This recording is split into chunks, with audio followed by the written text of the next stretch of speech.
नमस्कार। आज हम बिहार चुनाव 2025 के नतीजों और जो रुझान आ रहे हैं उनकी गहराई में उतर रहे हैं। हमारे पास ना इस चुनाव पर कई रिपोर्ट्स और विश्लेषण हैं और हम कोशिश करेंगे कि उनमें से जो सबसे जरूरी बातें हैं वो सामने लाएं। जी। बिहार में लोकतंत्र का ये पर्व मतलब मतदान तो हो गया और अब सबकी नजरें नतीजों पर हैं कि आगे क्या होगा। बिल्कुल। और एक बात जो इस बार खास रही और हमारे स्रोत भी ये बता रहे हैं वो है करीब 60% से ज्यादा मतदान। ये अपने आप में एक बड़ा आंकड़ा है। हाँ, 60% से ज्यादा। ये दिखाता है कि बिहार की जनता मतलब अपनी राय रखने में कितनी गंभीर थी, चाहे वो मौजूदा सरकार के पक्ष में हो या फिर बदलाव के लिए। तो ये जो 60% से ज्यादा मतदान है ये क्या संकेत देता है? आमतौर पर इसे कैसे देखते हैं? क्या ये मौजूदा सरकार के लिए अच्छा है या विपक्ष के लिए? देखिए, ये सवाल हमेशा रहता है। पारंपरिक तौर पर तो यही मानते हैं कि ज्यादा वोटिंग मतलब सरकार के खिलाफ गुस्सा, एंटी इनकम्बेंसी। हाँ, बदलाव की लहर। हाँ, बदलाव की लहर। लेकिन हमारे स्रोत थोड़ा संतुलित नजरिया देते हैं। वो कहते हैं कि कई बार ऐसा भी होता है कि लोग अपनी पसंद की सरकार को बनाए रखने के लिए भी बड़ी तादाद में निकलते हैं। तो सिर्फ इस आंकड़े से नतीजा निकालना शायद थोड़ी जल्दबाजी होगी। अच्छा। और इसमें एक और चीज थी जिस पे काफी जोर दिया जा रहा था, महिला मतदाता और युवा, उनकी भागीदारी बड़ी थी। इसका क्या मतलब निकाले? ये बहुत महत्वपूर्ण है। स्रोत बताते हैं कि खासकर महिला वोटरों की बढ़ी हुई संख्या ना वो इस चुनाव में एक बड़ा फैक्टर बन सकती है। गांव से जो रिपोर्ट्स थी वो बताती हैं कि महिलाएं अब सिर्फ मतलब पारंपरिक मुद्दों पर ही नहीं बल्कि राजनीतिक दिशा तय करने में अहम भूमिका निभा रही हैं। हाँ, उनके अपने मुद्दे हैं, सुरक्षा है, महंगाई है, बच्चों की शिक्षा, स्वास्थ्य, ये सब। और ये भागीदारी कहीं ना कहीं बिहार के लोकतंत्र की मैच्योरिटी भी दिखाती है। अब बड़ा सवाल यही है, जैसा स्रोत भी कह रहे हैं, कि उनका ये वोट गया किधर, स्थिरता की तरफ या बदलाव की तरफ। ये वाकई दिलचस्प है। अच्छा, अब अगर मैदान के खिलाड़ियों की बात करें तो मुकाबला मुख्य रूप से दो गठबंधनों के बीच था, है ना? हाँ बिल्कुल। एक तरफ एनडीए जिसमें मुख्य तौर पर बीजेपी और जेडीयू, और दूसरी तरफ इंडिया गठबंधन जिसमें आरजेडी, कांग्रेस और लेफ्ट पार्टियां थीं। यही दो मुख्य खेमे थे। और इनके समीकरण भी बड़े पेचीदा थे इस बार। खासकर वो नीतीश कुमार जी का वापस एनडीए में जाना, उसने काफी कुछ बदल दिया था। हाँ बिल्कुल। स्रोत इस पर काफी विस्तार से बात करते हैं।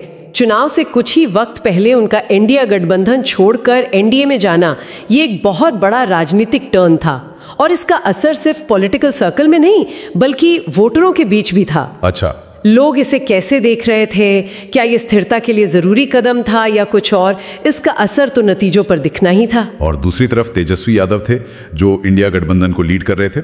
उनका फोकस, जैसा स्रोत बताते हैं, युवाओं और रोजगार पर था। हाँ, उन्होंने अपनी पूरी कैंपेनिंग इसी पर रखी। लगातार रैलियों में, सोशल मीडिया पर वो 10 लाख नौकरियों वाले वादे, वो सब मुद्दे उठा रहे थे। तो मुकाबला एक तरह से साफ था। एक तरफ नीतीश जी का सालों का अनुभव, सुशासन का दावा, और दूसरी तरफ तेजस्वी यादव की युवा अपील, बदलाव का नारा। स्रोत इसे अनुभव बनाम नया जोश की तरह देख रहे थे। तो ये जो अनुभव और बदलाव की बातें थी, ये जमीन पर किन मुद्दों से जुड़ रही थी? मतलब पटना, गया, दरभंगा या दूसरे शहरों, गांवों से क्या खबरें थी? स्रोत क्या कह रहे थे? स्रोत इस बात पर करीब करीब एकमत है कि इस बार जमीनी मुद्दे बहुत हावी थे। सबसे बड़ा मुद्दा तो रोजगार का ही था, खासकर युवाओं में। हाँ, वो तो हर बार रहता है। हाँ, लेकिन इस बार शायद ज्यादा शिद्दत से उठा। सरकारी नौकरियों की कमी, पलायन, इस पर खूब बात हुई।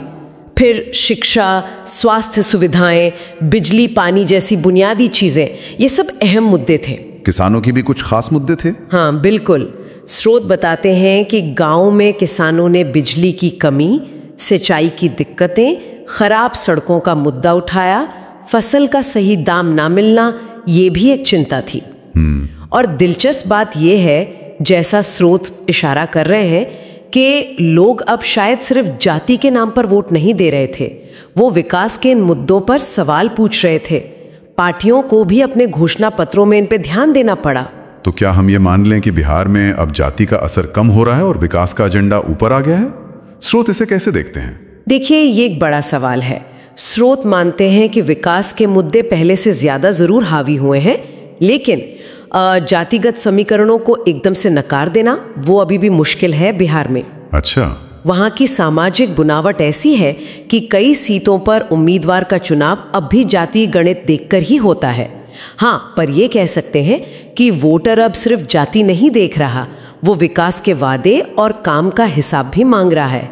ये एक धीमी पर जरूरी बदलाव की प्रक्रिया है। चलिए अब थोड़ा और बात करते हैं मुख्य चेहरों की। नीतीश कुमार का अनुभव और तेजस्वी यादव की युवा छवि, इनकी टक्कर को स्रोत कैसे बयां करते हैं? स्रोत इसे एक क्लासिक पॉलिटिकल बैटल की तरह देखते हैं। नीतीश कुमार जी ने अपनी रैलियों में लगातार अपने पुराने कामों का जिक्र किया, लॉ एंड ऑर्डर, सड़कें, पुल, इंफ्रास्ट्रक्चर। उनका मैसेज था स्थिरता, कंटिन्यूटी। वो खुद को एक जांचे परखे लीडर के तौर पर पेश कर रहे थे। और तेजस्वी यादव, उनकी क्या रणनीति थी? तेजस्वी यादव ने, जैसा स्रोत बताते हैं, सीधा अटैक किया रोजगार, महंगाई, सामाजिक न्याय जैसे मुद्दों पर। उनकी भाषा युवाओं वाली थी। वो सिस्टम में बदलाव, नई सोच लाने की बात कर रहे थे। उनकी रैलियों में भीड़ भी काफी जुट रही थी, जिसे स्रोत बदलाव की इच्छा के संकेत के तौर पर भी देख रहे थे। और आजकल चुनाव सिर्फ रैलियों से तो जीते नहीं जाते। ये जो डिजिटल दुनिया है, सोशल मीडिया, इसका क्या रोल रहा? बहुत बड़ा रोल। स्रोत साफ कहते हैं कि ये लड़ाई सिर्फ जमीन पर नहीं बल्कि स्क्रीन पर भी लड़ी गई। व्हाट्सएप, फेसबुक, ट्विटर, इन सब पर दोनों तरफ के समर्थक और पार्टियां बहुत एक्टिव थीं। हाँ, वो मीम्स और वीडियो क्लिप्स तो खूब चले। बिल्कुल, मीम्स, छोटे वीडियो, लाइव सेशन, इनके जरिए वोटरों तक, खासकर युवा वोटरों तक पहुंचने की पूरी कोशिश हुई।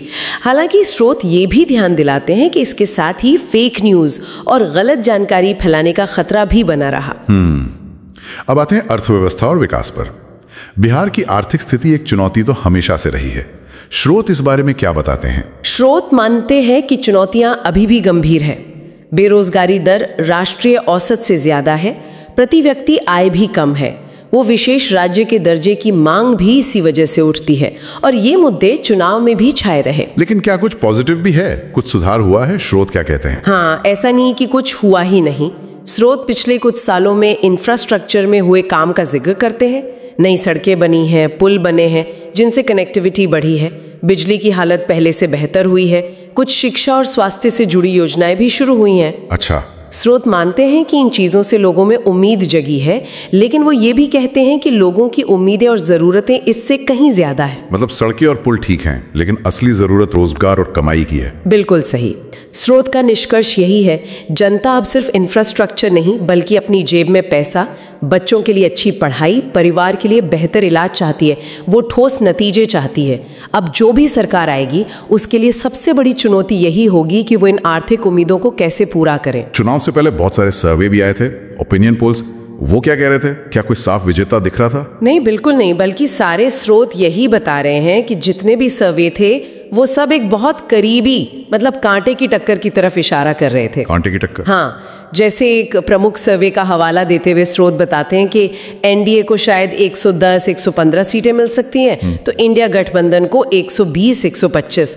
अब ये आंकड़े देखिए, कितना कम फासला है। हाँ, ये तो बिल्कुल नेक टू नेक फाइट लगती है। इसका मतलब किसी को भी स्पष्ट बहुमत मिलता नहीं दिख रहा था सर्वे में। हाँ, स्थिति यही थी। स्रोत इस बात पर जोर दे रहे थे कि कई सीटों पर हार जीत का अंतर बहुत कम, शायद 1000 वोटों से भी कम रह सकता है। और ऐसी हालत में जो छोटे दल हैं, जो निर्दलीय हैं, उनकी भूमिका बहुत अहम हो जाती है। हाँ, किंग मेकर वाली। हाँ, वो तो है। इसने चुनाव को और भी ज्यादा अनिश्चित बना दिया था। और बिहार का तो रिकॉर्ड भी है, वोटर अक्सर सर्वे को गलत साबित कर देते हैं। बिल्कुल, स्रोत भी ये मानते हैं। बिहार की राजनीति थोड़ी अलग है।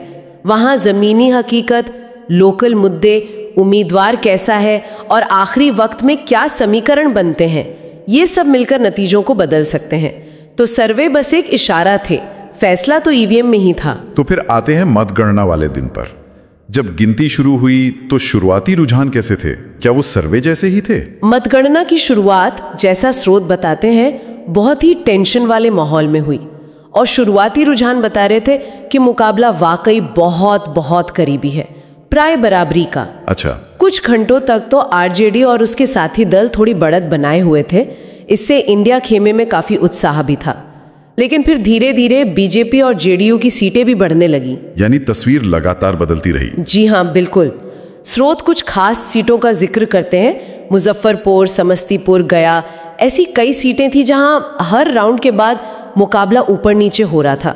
वोटों का अंतर इतना कम था कि आखिरी नतीजों तक कुछ भी कहना मुश्किल था। बाप रे। ये दिखाता है कि जमीन पर लड़ाई कितनी कांटे की लड़ी गई थी। हर एक वोट की कीमत पता चल रही थी। पूरा माहौल नर्वस करने वाला रहा होगा। एक एक सीट कीमती थी। यकीनन जब फासला कुछ 100 वोटों का हो तो हर वोट एंटशाइडेंट मतलब निर्णायक बन जाता है। ये लोकतंत्र की खूबी भी है और इसकी अनिश्चितता भी।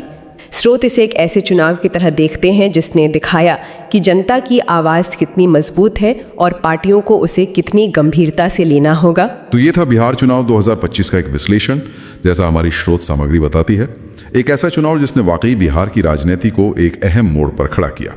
कांटे की टक्कर, बदलते समीकरण, जमीनी मुद्दों का बढ़ता असर और वोटरों की, खासकर महिलाओं और युवाओं की बढ़ी हुई भागीदारी, ये सब इस चुनाव की खास बातें रहीं। नतीजा चाहे किसी के भी पक्ष में गया हो, असली जीत तो बिहार की जनता की है, उनकी इस सक्रिय भागीदारी की है। बिल्कुल सही कहा। और उम्मीद यही है कि जो भी सरकार बनी है या बनेगी वो जनता की उम्मीदों पर, खासकर रोजगार, शिक्षा, स्वास्थ्य और विकास की जो आकांक्षाएं हैं उन पर खरा उतरेगी। और यहाँ एक सोचने वाली बात जो हमारे स्रोत छोड़ जाते हैं वो ये है कि इस चुनाव के नतीजों का बिहार के भविष्य पर क्या असर पड़ेगा, उसके विकास के रास्ते पर, उसकी राजनीति पर आने वाले सालों में इसका कैसा और कितना गहरा प्रभाव होगा।